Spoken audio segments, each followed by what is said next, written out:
एक तो जो बुनियादी बात मैं पहले हिस्से की ख़त्म कर रहा हूं कि ये इन्वायरमेंट आपने बनाना है। अच्छा, इन्वायरमेंट बनाने में मैनेजमेंट का बड़ा रोल होता है। मैनेजमेंट अगर आपको स्पेस नहीं दे रही तो आप इन्वायरमेंट नहीं बना सकते। मिसाल के तौर पे मैं बताता हूँ, ये क्लास है, मुझे पता चला आप में से आज किसी की बर्थडे है, मैं उसको सेलिब्रेट करना चाहता हूँ ताकि बाकी बच्चे के दिमाग में भी ये उमंग पैदा हो, कल मेरी भी आएगी, परसों मेरी भी आएगी, उसके अगले भी आएगी। मैनेजमेंट कहती नहीं, ये हरकत आप ना करें, आपको स्नब कर देते हैं, तो आप इनिशिएटिव ही नहीं लेंगे।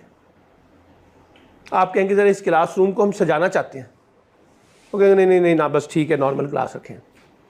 तो ये टीचर्स का और मैनेजमेंटल रिलेशनशिप जो है ना, ये भी बड़ा इंपॉर्टेंट होता है, क्योंकि टीचर्स को अगर सपोर्ट मिल रही है मैनेजमेंट के साथ तो वो ज़्यादा इनिशिएटिव लेता है या लेती है, और अगर उसको सपोर्ट नहीं मिल रही तो वो ज़्यादा इनिशिएटिव नहीं लेता।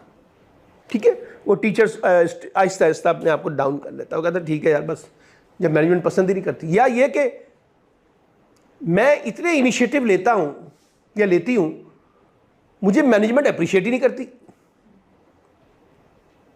मेरे मुकाबले में जो लड़की या टीचर या मेल जो टीचर है वो इनिशिएटिव भी नहीं लेता, उसके साथ भी वही सलूक है जो मेरे साथ सलूक है, तो फिर मुझे क्या ज़रूरत है एक्स्ट्रा मेहनत करने की, एक्स्ट्रा इनिशिएटिव लेने की, एक्स्ट्रा परफॉर्म करने की। एक रवायती तरीके से चलते हैं।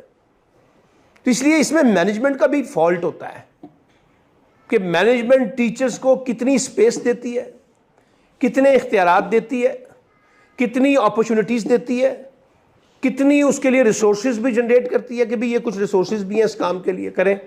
मिसाल के तौर पे अगर आप टीचर्स सारे कहें कि हमें स्पोर्ट्स गाला करना है तो यू नीड सम मनी, मुफ्त में तो नहीं हो जाएगा। मैनेजमेंट कह रही है हमारे पास तो कोई पैसे नहीं है, तो फिर कहाँ से स्पोर्ट्स गाला करें, बच्चे कहाँ से लेके आएंगे पैसे। एक हद तक तो आप उनसे कह सकते हैं, लेकिन उनको मेजर तो नहीं मांगे। तो ये सारा कॉन्टेक्स्ट हमें समझना होगा, मैनेजमेंट के लोगों को, टीचर्स लोगों को।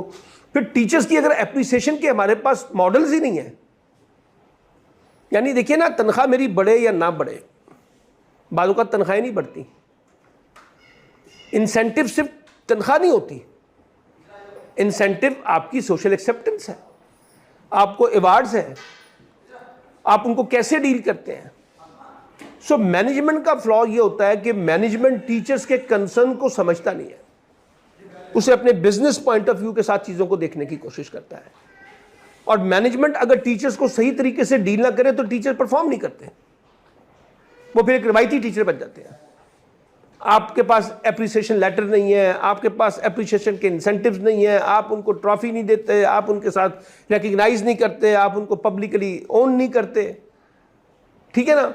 तो फिर वो टीचर कहता है यार क्या मुझे क्या फ़ायदा इतनी मेहनत करने का। मैं जब स्कूलिंग में था तो हमारे यहाँ कई टीचर्स हमें एक्स्ट्रा टाइम दे के पढ़ाया करते थे, और कुछ टीचर ऐसे थे जो आते ही नहीं थे, तनख्वाह दोनों की बराबर थी। तो टीचर्स के अपने अंदर भी एक फ्रस्ट्रेशन आ जाती है कि मैनेजमेंट का क्या वे आउट है। तो ये अब देखिए, एक तरफ स्टूडेंट आ गया जिसका भी मैंने आपके साथ बात बताया बाप, दूसरा मैंने आपको बताया पेरेंटल कॉन्टेक्स्ट वो कितने सपोर्टिव है, और तीसरा मैंने आपको बताया